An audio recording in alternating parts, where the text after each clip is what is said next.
ஆமக்கறி சாப்பிட்டான். நான் பன்னிக்கறி கூட சாப்பிட்டேன், எலிக்கறி சாப்பிட்டிருக்கேன், பூனைக்கறி சாப்பிட்டிருக்கேன். உனக்கு என்ன பிரச்சனை? சரி, என்ன பிரச்சனை? பிரச்சனையே நீதானடா. புழுவு பொருத்தமா புழுகணும், நம்பற மாதிரி புழுகணும். ஐயோ இது ரொம்ப கேவலமான புழுவம் போல இருக்குப்பா. ஐயோ ஐயோ நான் ஊருக்கு போறேன், எனக்கு டிக்கெட் எடுத்து கொடுங்க.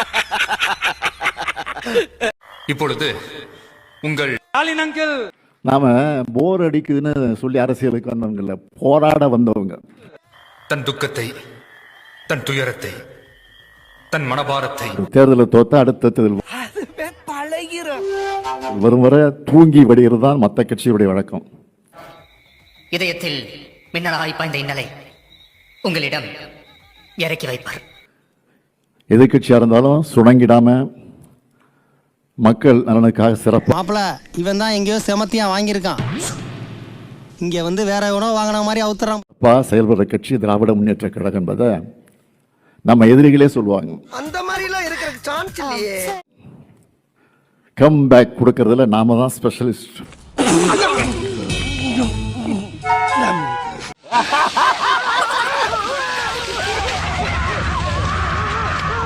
கட்சி கூட்டம் நடக்கும், பெரிய பெரிய கூட்டங்கள் வந்து பாரு, எங்க பிள்ளைகள் எப்படி இருக்கான்னு பாரு.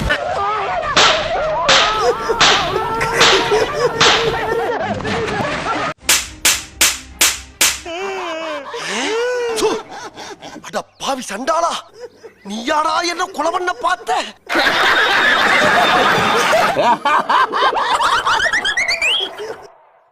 போராடுறதுக்கு இடமோ கால வரமுறையோ கிடையாது. அன்னைக்கே சொன்னல நீ அந்த விஷயத்துக்கு செயல்பட்டு வர மாட்டான்னு.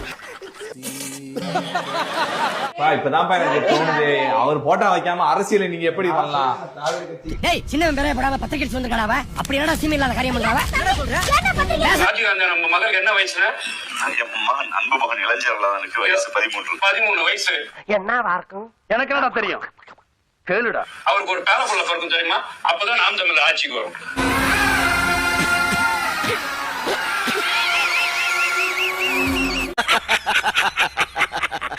வரலாறு மிக முக்கியம் அமைச்சரே. ரொம்ப முக்கியமான விஷயம், ஒருத்தருக்கு ஒருத்தர் கோஆபரேட் பண்ணி குத்து வாங்கிக்கிறேன், அப்பதான் ஆட்டம் முடிஞ்சு சீக்கிரம் வீட்டுக்கு போலாம். ஓகே? ஐயோ தங்கச்சி வேணாமா வேணாம், சும்மா குறுக்க பேசுங்க. என்ன கட்சி?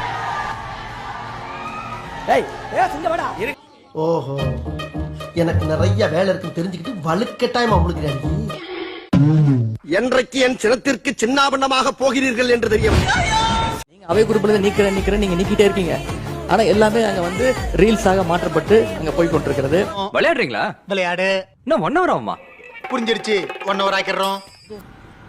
நடுராத்திரி 12 மணில இருந்து 2 மணி வரைக்கும் திடீர்னு தூங்குற அத்தனை பேர் எந்திரிச்சு ஒரு பொய் பிரச்சாரத்தை பண்ணிட்டு இருக்காங்க திமுகவில். ஏய், சினிமா காரியம் நினைச்சு கனவு காணாம எந்திரிச்சு போய் டீயா போடுறா வெண்ண.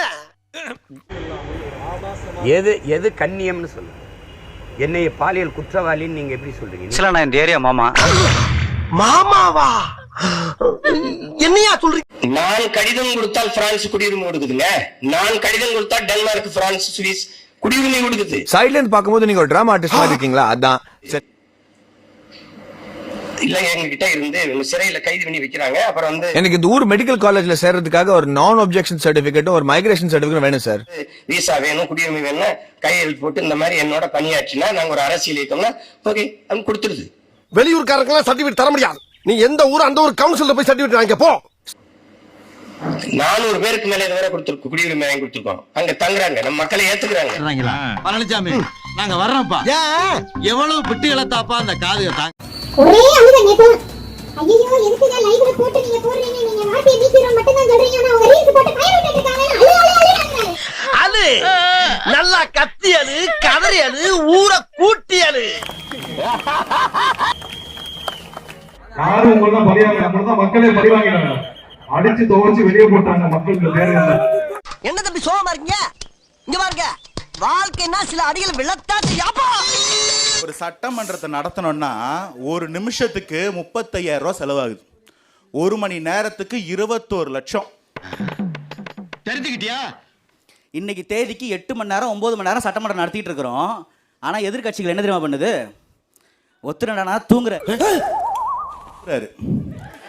இன்னொருத்தர் என்னன்னா மாத்திரை போடணும் கை நடுங்குதுன்றாரு. சட்டமன்றத்துக்குள்ள போன் எடுத்துன்னு போக கூடாது. ஒருத்தர் ரகசியமா காலேஜ் பையன் மாதிரி போன் எடுத்து போய் நோண்டுகிறாரு. இதெல்லாம் பத்தலன்னு ஒருத்தர் அங்க வந்துட்டு நம்ம கொஞ்சம் பர்சனலா பேசிக்கலாமே, லைவை கட் பண்ணுங்கன்றாரு. ஆமா தம்பி போ, நான் சவால் விட்டது போது நான் சங்கட்ட போடுறது போது.